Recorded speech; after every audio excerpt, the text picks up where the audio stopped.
Alors, mes amis, bienvenue dans une nouvelle vidéo de mise à jour sur les crypto-monnaies. Le Bitcoin est à 106 300 dollars américains. Nous voyons une légère hausse vers le haut. Après la chute de la semaine dernière, on observe au moins un petit rebond. Les altcoins montent aussi un peu, mais ce n'est toujours pas vraiment ça.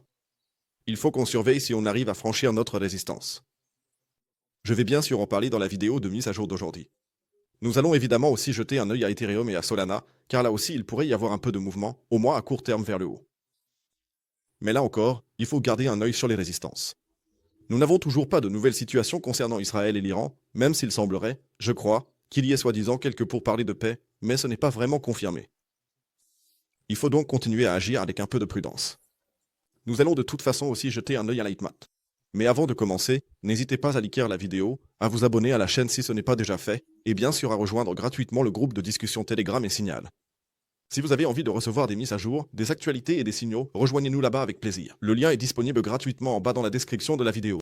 Et si vous cherchez encore une plateforme d'échange où vous pouvez trader tout ce dont on parle ici, et où vous pouvez actuellement récupérer jusqu'à 11 500 USDT en bonus, alors inscrivez-vous avec le lien en bas dans la description de la vidéo ou dans la section des commentaires, sur ma plateforme partenaire Binx.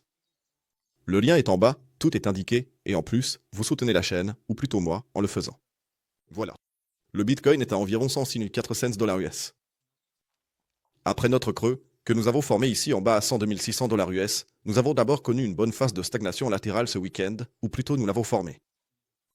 Une fourchette très étroite ici à nouveau, dont on essaie au moins pour l'instant de sortir. Donc, il ne s'est vraiment rien passé de spectaculaire. Néanmoins, on essaie, et c'est ce que j'ai déjà dit la semaine dernière dans la vidéo de mise à jour, ou encore, c'était quand?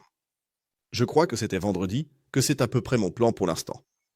Si jamais nous devions maintenant, continuer à chuter ici vers le bas, ou bien atteindre notre Golden Pocket ici en haut, où une ou deux bougies vectorielles nous attendent également, alors notre résistance se situe d'abord ici en haut, entre 107 600 et 108 900 dollars US.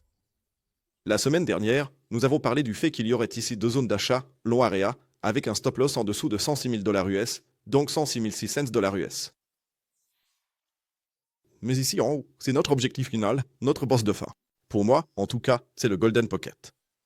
Si on regarde ça sur un graphique en 4 heures, on voit qu'il y a encore une belle mèche ici en haut. Ensuite, il y a eu la vente massive. Cela signifie qu'il y aura encore pas mal de liquidités ici en haut. Golden Pocket, inefficience, et aussi le niveau 0,786. Si nous parvenons à franchir cette zone vers le haut, alors, comme je l'ai dit, le scénario reste entre 114 et 116 000 dollars US. On va enlever les traits jaunes ici, pour que ce soit un peu plus propre. Voilà.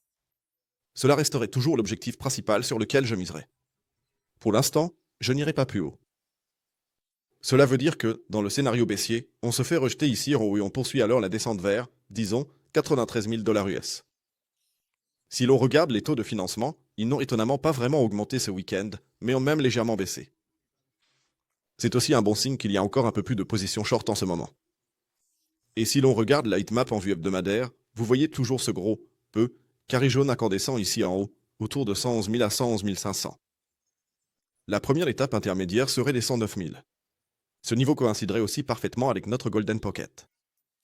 Donc, il y a pas mal de choses qui se recoupent ici. Si nous devions franchir ce niveau, il est probable que ça monte assez rapidement jusqu'ici, et avec les liquidations de position short tout en haut, au niveau de l'all-time high, on pourrait alors probablement franchir les 116 000 dollars américains dans un premier temps. Comme je l'ai dit, ce serait le scénario haussier. Malgré tout, il faut attendre de voir comment les prochains jours vont évoluer. Y a-t-il de nouveaux développements dans l'actualité? Cette semaine, nous avons aussi la décision de la Fed concernant les taux d'intérêt. Cela aussi, il ne faut surtout pas le perdre de vue. Cela signifie que la probabilité de voir au moins un léger rebond dans les prochains jours, après le dump de vendredi ou des jours précédents, donc d'observer d'abord une reprise, quelques liquidations, des liquidations de short, est très, très élevée, et ensuite, selon moi, tout se jouera ici en haut. Passons maintenant aux altcoins. À quoi ressemble la situation actuelle pour Ethereum? Ethereum maintient ou continue de maintenir son support. Nous sommes toujours dans cette immense phase d'accumulation latérale. Ici aussi, le scénario aussi reste d'actualité, avec d'abord une montée vers 2700 à 2730. Nous serions alors de nouveau sur la limite supérieure de cette zone de range. Si nous parvenons à franchir cette zone, l'objectif reste toujours les 3000 dollars américains, si nous sommes rejetés ici. Ici aussi, nous pouvons élargir un peu la zone de consolidation. C'est-à-dire, monter jusqu'à environ 2780, car c'est là que la vente a commencé. Ensuite, si nous venons chercher cette liquidité ici, le scénario baissier mènerait vers le bas jusqu'à 2280. Et si cela casse, alors il est probable que nous verrons également des cours plus bas pour le Bitcoin. Dans ce cas, pour l'Ethereum, on pourrait même se réjouir de voir des prix d'achat autour de 1800 cents, 1900 dollars américains. Sinon, pour l'instant, le scénario reste en jeu jusqu'ici, jusqu'à notre Golden Pocket. Si nous sommes rejetés ici, c'est la variante baissière, si nous passons, c'est la variante haussière, et alors la zone des 3000 à 3100 dollars américains redevient clairement envisageable. Solana, là aussi, nette reprise. On en a d'ailleurs reparlé la semaine dernière, divergence haussière. Nous avons toujours notre zone de support. Nous sommes maintenant déjà arrivés ici dans le Golden Pocket, dont nous avons parlé la semaine dernière. Donc Solana se redresse nettement plus vite ici que les autres altcoins. C'est un signe positif. Cela a bien sûr aussi un peu à voir avec les ETF, où il devrait y avoir un peu plus de mouvement maintenant, même s'ils n'ont pas encore été approuvés. Malgré tout, Solana reste pour l'instant positif. Si jamais Bitcoin, disons, continue sur sa lancée et peut monter jusqu'à 108 000 dollars, il est probable que nous verrons Solana ici en haut, dans cette zone, à nouveau entre 169 et 172 dollars. Sinon, il faut d'abord garder un œil sur cette zone ici. Ceux qui sont entrés en position longue ici en bas devraient absolument prendre leur premier profit ici, placer le stop loss à l'entrée, et le deuxième objectif serait alors ici en haut, justement à 169, 172 dollars. Bien, passons maintenant au marché traditionnel. Qu'est-ce qui s'est passé là, au final? On commence avec, le bon vieux DAX. Il est d'abord revenu en arrière la semaine dernière, du moins un peu. Mais ici aussi, au final, on a presque atteint la zone cible.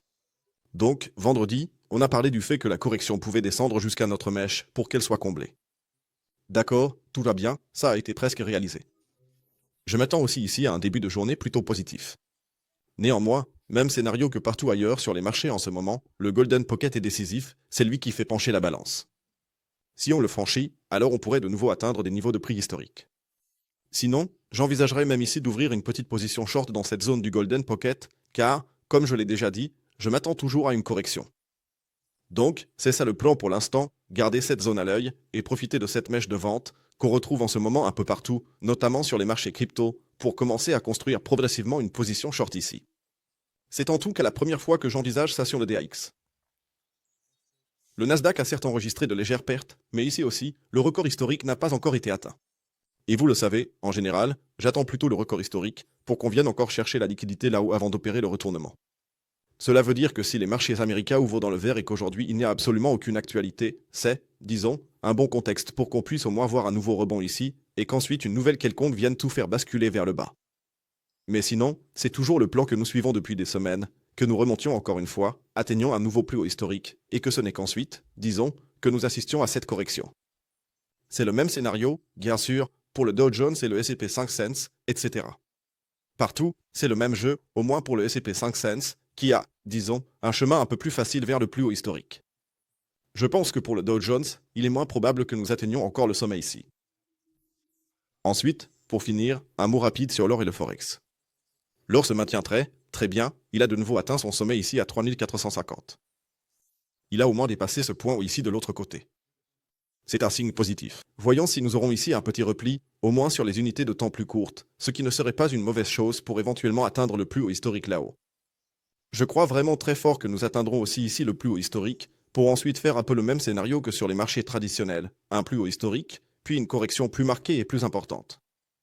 Je peux vraiment très bien imaginer ce scénario. Cela signifie aussi pour aujourd'hui qu'un nouveau repli ici ne serait pas une mauvaise chose, vers 3400 voire même 3360 dollars, pour ensuite attaquer le plus haut historique. Et ce serait alors pour moi, ou peut-être aussi pour vous, une petite incitation supplémentaire à éventuellement ouvrir une position longue ici. Et maintenant, pour finir, l'euro face au dollar américain. Ici aussi, nous avons franchi le sommet. Nous en avons également parlé la semaine dernière, en disant que nous avions d'abord absorbé la liquidité au-dessus de ce niveau. Néanmoins, la tendance reste intacte. Voyons maintenant si le scénario se réalise ici, à savoir que nous testions à nouveau cette ligne de tendance haussière jaune. Si ce niveau tient, alors nous pourrions, comme prochaine étape, progresser vers 1,17$ ou même monter jusqu'à la zone d'1,19€. Mais ici aussi, pour être honnête, je ne pense pas que l'euro va détrôner le dollar américain de sitôt. C'est une petite couverture. Nous savons que les capitaux quittent actuellement les devises américaines, ou plutôt les États-Unis, pour aller vers le ou bien, via le carry trade, vers le yen japonais. Combien de temps cela va durer, reste à voir, mais pour moi, mon scénario maximal se situe ici en haut, autour d'1,19€, voire $1 ou 1,20€ par ici. C'est donc ma zone maximale, et ensuite je vais commencer, petit à petit, à chercher à me positionner sur une entrée short à plus long terme. Sinon, c'est tout pour le moment de mon côté. Plus tard, Il y aura probablement soit une vidéo sur les actions, soit une vidéo sur les altcoins, je vais encore regarder ça.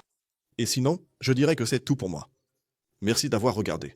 On se retrouve plus tard, comme je l'ai dit, et sinon, n'oubliez pas de liker, de vous abonner, de rejoindre le groupe Telegram et de donner votre avis dans les commentaires ci-dessous. C'était tout pour moi. À bientôt. Ciao, ciao et comme toujours, restez crypto.